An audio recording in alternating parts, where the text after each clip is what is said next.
તીર્થક્ષેત્ર ચાંદોદના ચક્રપાણી ઘાટના નર્મદા કિનારે અમરેલી જિલ્લાના બરવાળાના સાધ્વી દુર્ગાગીરી ગુરુશ્રી વિશ્વંભરી ગિરિજીએ અંજળના ત્યાગ સાથે નર્મદા જળમાં બેસી 45 દિવસીય કઠોર અનુષ્ઠાનનો પ્રારંભ કર્યો છે. દક્ષિણ પ્રયાગ તીર્થક્ષેત્ર તરીકે વિશ્વવિખ્યાત ડભોઈ તાલુકાનું ચાંદોદ તીર્થ કે જ્યાં અનેક ઋષિમુનિઓના અનુષ્ઠાન તપસ્યા દ્વારા આ સ્થળ અને નર્મદાનો કિનારો અત્યંત પવિત્ર બન્યો. ચૈત્રી નવરાત્રિના દિવસો ચાલી રહ્યા છે તેવામાં મૂળ બરવાળા તાલુકો વડિયા જિલ્લો અમરેલીના દુર્ગાગીરી ગુરુશ્રી વિશ્વંભરી ડભોઈના ચાંદોદ તીર્થ પ્રવાસ અર્થે નર્મદા દર્શને આવ્યા હોય માતાજીની પ્રેરણાથી અહીં 45 દિવસીય અનુષ્ઠાન અન્ન જળ ત્યાગ કરી સંકલ્પ લીધો છે.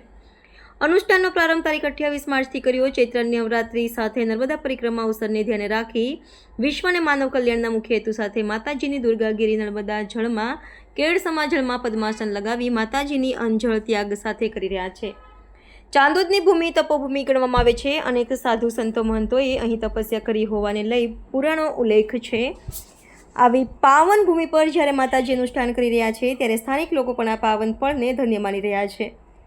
માતાજી દુર્ગાગીરીના સેવક દ્વારા માહિતી આપતા જણાવ્યું હતું કે દુર્ગાગીરી માતાજી આ પહેલાં પણ તેમના મુખ્ય આશ્રમ બરવાળા ખાતે શિવ આરાધના અર્થે શિવરાત્રિથી શિવરાત્રિ વાર્ષિક અનુષ્ઠાન આશ્રમ ખાતે બનેલ ગુફામાં 6 થી 7 વખત કર્યા છે. જ્યારે માતાજી દ્વારા 45 દિવસીય નર્મદા અનુષ્ઠાન બાદ દ્વાદશ જ્યોતિર્લિંગના પ્રવાસે જઈ 12 જ્યોતિર્લિંગ પાસે આવેલા આશ્રમોમાં ભૂમિમાં ખાડો કરી તેમાં 13 માસનું અનુષ્ઠાન શિવારાધનાનું લક્ષી કરવાનું છે. પ્રથમ સોમનાથ બાદ વિવિધ 11 જ્યોતિર્લિંગ ખાતે અનુષ્ઠાન થશે.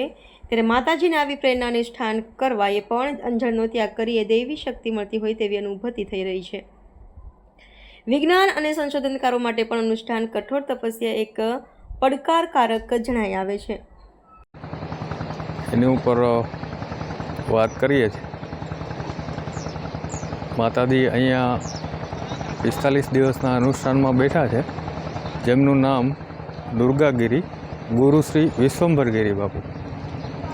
માતાજીનો મૂળ આશ્રમ અમરેલી જિલ્લાના વડિયા તાલુકાના બરવાળા ગામમાં, જ્યાં પોતાનું જન્મસ્થાન પણ છે. અહીંયા માતાજીને પ્રેરણા થઈ નર્મદાજીમાં જળમાં મારે અનુષ્ઠાન કરવું છે.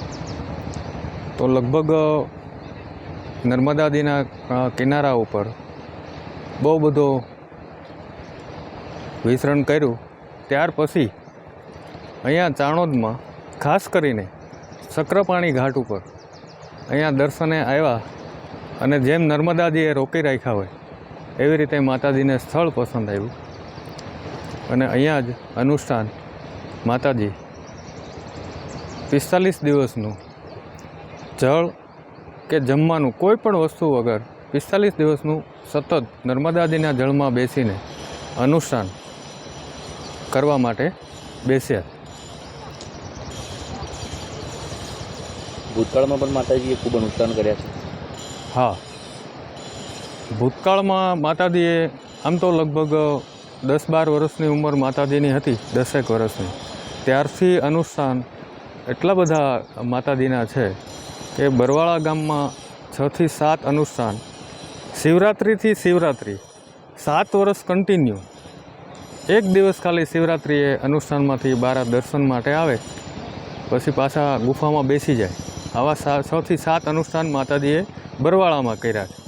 ત્યાર પછીના વિવિધ 8 થી 9 આશ્રમ છે માતાજીના. બધા જ આશ્રમમાં માતાજીએ અનુષ્ઠાન કર્યા છે.